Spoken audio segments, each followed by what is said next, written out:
What's going on, Lions fans? Welcome to the Pride of Detroit YouTube channel. My name is Miko, and this is once again our NFL Draft Prospects series. And in this series, we basically take a look at various NFL prospects that are in the 2025 NFL Draft, take a look at the All-22 film, and try to understand what are some of their strengths and weaknesses and whether or not they could possibly be a good fit for the Detroit Lions.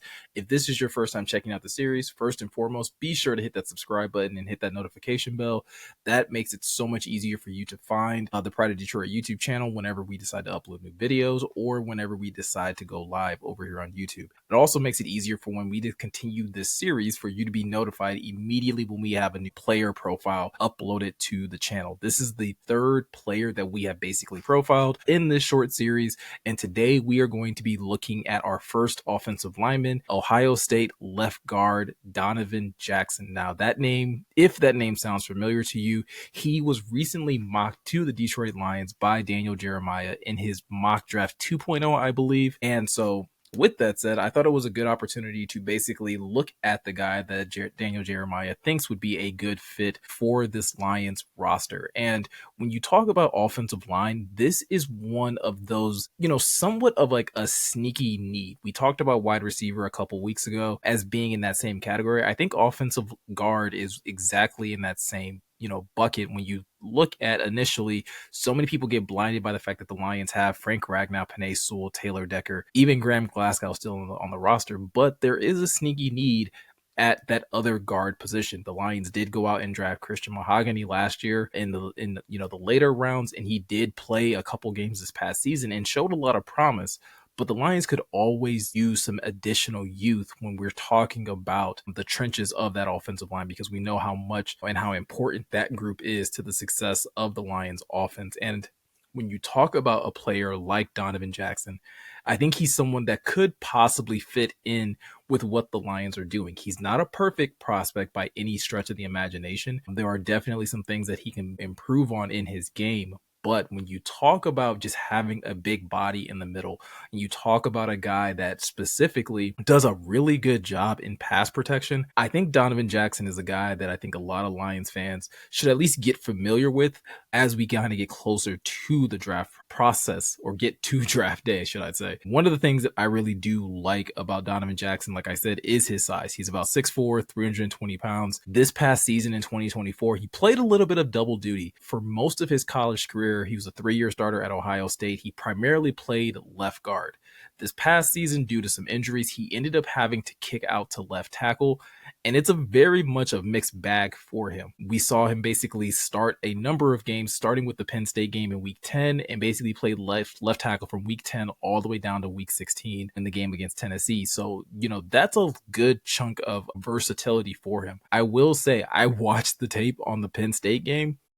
It's not great, right? And notably so, because it was his first game ever playing left tackle at the collegiate ranks. So when you hear people talk about Donovan Jackson, they may mention the fact that he can, quote unquote, play left tackle. But I think any team that is going to be scouting him and is going to be looking at whether or not he fits their roster is primarily going to be looking at him at that left guard spot. And I think that's where he will thrive the most when you talk about getting him onto an NFL roster. And like I said, one of the reasons for that is, one of his key strengths, which I think is his pass protection. So we're going to go ahead and look at this first play here. And one of the things that I think Donovan Jackson does really well is have really good play recognition and great awareness on the offensive line. We're going to see here in a minute, he's lined up against, and this is the game against Oregon, should I say.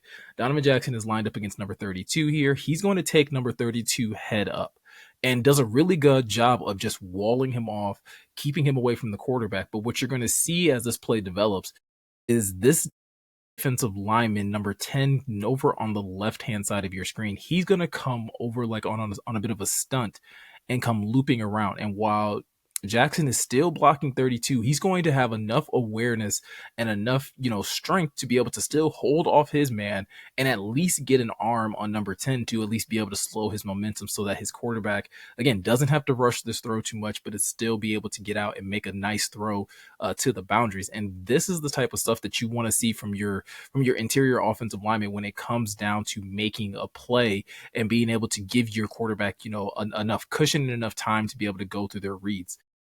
You see Donovan Jackson do this on a number of different occasions where I don't think he has the greatest push in the pocket in terms of being able to just like completely knock people off their square, but he does a really good job of like his defender and basically again giving his quarterback that comfort that they need to be able to make really timely throws. And so that level of awareness is a true asset that any team should be looking for in their interior offensive linemen. Again, offensive linemen have to be very heady. They have to be able to like notice things and be able to pick up, stunts, blitzes, and those types of things. And Donovan Jackson throughout this game against Oregon showed that on numerous occasions, being able to just be so self-aware, whether he had a man lined up across from him, whether he had people, stunting, blitzing, whatever the case may be, there's very few situations where you see him just get completely turned around. He's very, very heady in that way of being able to acknowledge and recognize what's happening in front of him so that he can kind of be able to help where he needs to help, be able to take on one blocks when he needs to. And then again, even be able to move up to the second level on certain situations as well. One thing that as well, when you're talking about offensive linemen, one thing that everyone wants to see is they want to see how strong you are. How well do you hold up against, other 300-pound men that are trying to push and swim past you and get past you to get to your quarterback. Donovan Jackson does this really well as well. It's one of the things that I don't, again, and I don't mean this as a knock on him per se, but I wouldn't say that he's necessarily a people mover, right? Like he's not someone that you see fire off the ball and then he's driving a dude, 7, 8 yards down the field. But when it comes down to again having other large men across from him that are trying to get by him, whether it's one body or two, he does a really good job of just making that wall, making really good use of his size and being able to keep his running backs, his quarterbacks clean, and being able to, again, just be able to create lanes in the offense. You see that on this play here where he kind of moves up for a little bit of a double team on the first defender and then is able to quickly peel off and get the linebacker on the second level and finish this play. These are the types of things that you want to be able to see from your left guard, right? These are the types of things that you want to see from the guys in the middle of your offensive line is that ability to hit these types of combo blocks, but at the same time, once that combo block is made, being able to move off of it, get to the next level, get hands, get a body on someone at the next level and being able to finish a play so that you can, continue to create holes in the running game. And so, like I mentioned, while he's very good in the run game in that regard of being able to, again, set blocks, move up to the second level, like the other thing I was mentioning as well, he also does a really good job of being able to take on multiple defenders at once, which like that's what we can kind of see really well in this play that we're going to take a look at here in a second is, you're going to see the ball get snapped here. Donovan Jackson takes on one defender. Number 52 also is starting to kind of, slip away. And he's able to, again, just get enough of him that allows his running back to get that additional space.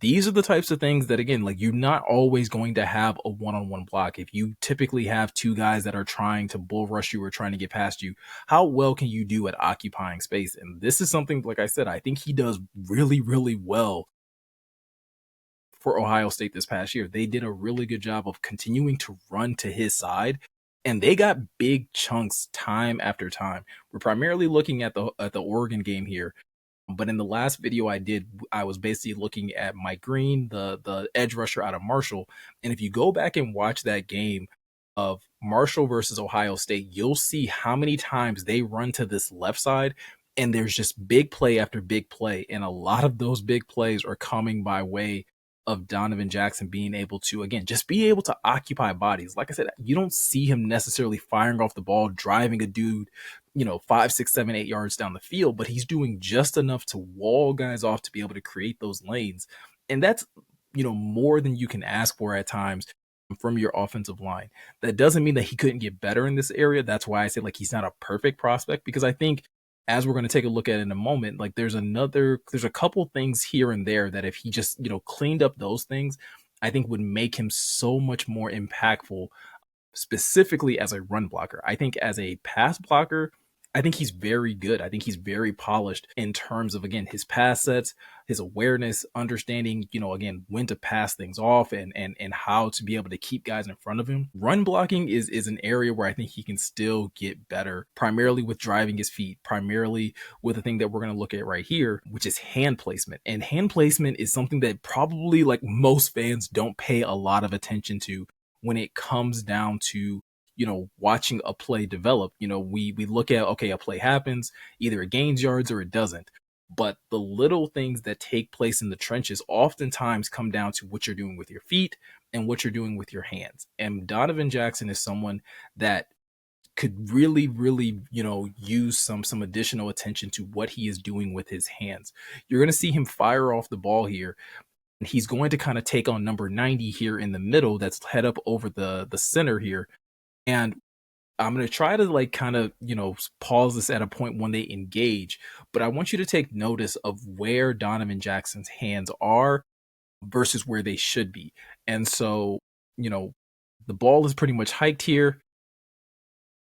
They engage, and I wasn't quite able to get it, but basically Donovan Jackson places his hands on the outside shoulders of this defensive tackle, which allows him to have his chest basically wide open.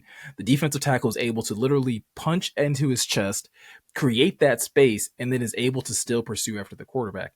In these types of situations, it's so important for offensive linemen to be able to get their hands inside when it comes down to engaging against, defensive linemen, so that they can control the defensive lineman from that point. But because he's basically hands down, chest wide open, it makes it for an easy target for the defensive lineman to punch, create that space, close in after the quarterback, and now Donovan Jackson isn't able to, again, help his quarterback extend this play. Now his quarterback is able to still, get a completion here, but this is a lot of all of the work done by number 18, not a whole lot done by his offensive line in this situation. Another example of this is this play right here. You're going to see once again, Donovan Jackson is going to come off the ball against number 95, and it's going to, like, again, not look egregiously bad, but if you just look at where he puts his hands and his inability to really get hands inside on this defensive lineman, and because his hands are more so outside, it makes it for, again, an easy target for the defensive lineman to basically just reach in,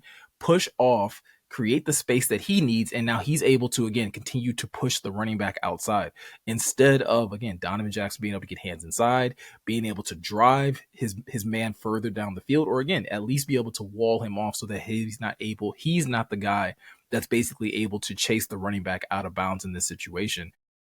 It's those little details in his game that, like, again, he's not a perfect prospect. It's possibly one of the reasons why we're talking about him being available near the tail end of the first round, is because, hey, there's some just like small technical things that he's going to need to continue to work on at the next level. But again, he's still a good prospect, in my opinion. I think he's someone that, even if he were drafted by the Lions in the position that Daniel Jeremiah had him at, I think he's someone that could come in, possibly sit behind a Graham Glasgow, or at the very least challenge for that starting role. And you continue to hammer home those fundamentals of his game so that he can be, one of those key cogs for your offensive line for years to come. He's only 22, so there's still so much that he can learn. But even still, I think he's a phenomenal pass blocking guard at the end of the day. Even if you're not, super sure about him as a run blocker in terms of him being able to create enough drive and push, from the interior position, I still think there's enough there. Another thing that I've, almost forgot to mention is his ability to pull. Now he can, for sure. It's not the prettiest, and that's probably like the nicest way I can say it, right? It's not that it's terrible, but you ask him to kind of get out in space a little bit, and it kind of just lacks that oomph that you would probably want to see from a guard. This is a guy that we're talking about, 6'4", 320. You would like to see him be able to deliver more of an impact when you're talking about getting out in space, getting on the edge. And we know with a team like the Lions how often they like to pull their guards, their tackles, whatever the case may be. If you're going to be asked to go in motion and be able to take on a linebacker at this level, they're expecting you to be able to really kind of, unset that edge so that, the running backs or receivers or whoever is running these types of outside zone plays are able to have more space to get north and south. So again, I wouldn't say it's a weakness. I think it's an area where he still needs to develop. And a lot of it has to do with where is he putting his hands? How low is he getting in terms of being able to drive, on some of these pulling type actions, or again, just being able to get his hands in the right place when it comes down to just taking on defenders head up. If he's able to improve in those areas, I think he becomes a really good, interior offensive lineman at the next level. So yeah, guys, with that said, that is Donovan Jackson, offensive guard out of Ohio State. I think he's a very, very nice prospect. There's definitely some things to like about him. There's definitely some areas of improvement in his game, but it's someone that I think if the Lions did decide to invest a draft pick in the interior of their offensive line for the future, I think there's far worse picks that they could make. Again, he definitely has some work that he needs to do in terms of his run blocking, in terms of his hand placement, but I think he's a phenomenal, pass blocker. I think he has great awareness. I think he has, really strong anchor and is able to set in pass blocks and really be able to wall guys off and keep his quarterback clean. I think he does have a good job, does a good job as well. Again, even if it's not driving guys off the ball, but at least be able to create those lanes and being able to wall people off so that running backs can run off of his backside and be able to get big yards down the field. We saw him do that time and time again at Ohio State. And like I said, still relatively young at 22 years old. There's still a lot that he could learn from and at the NFL level, even if he did have to sit for a year. So that's going to do it for Donovan Jackson. Let me know what you guys think in the comment section below. Is it someone that you would be excited about the Lions pursuing, or do you think they should probably pass and look in a different direction when it comes down to the interior offensive line? Also, if you're looking for any more additional Lions content, please be sure to check out PrideOfDetroit.com. This week is the NFL Scouting Combine, and our very own Jeremy Reisman is going to be at the Scouting Combine. So there's going to be a lot of information about the Scouting Combine this week being uploaded to the website. So if you want to stay tuned to all of that information, I highly suggest you go check out the website, as well as make sure that you're subscribed to the Pride of Detroit YouTube channel. Make sure you hit that notification bell. And if you found this video helpful and if you enjoyed the content that I provided in it, be sure to leave us a like. Also, make sure to leave us a comment as well. So with all that said, I'm Miko. Thank you guys for taking the time to watch, and I'll catch you guys in the next one.